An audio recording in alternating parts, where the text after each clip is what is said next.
All right, so you want to make your YouTube subscription public? I'll show you how.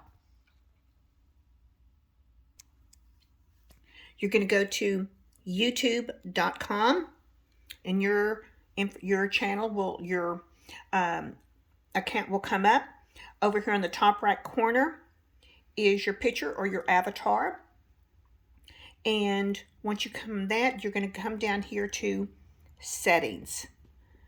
Click on settings. Come over here to the word privacy.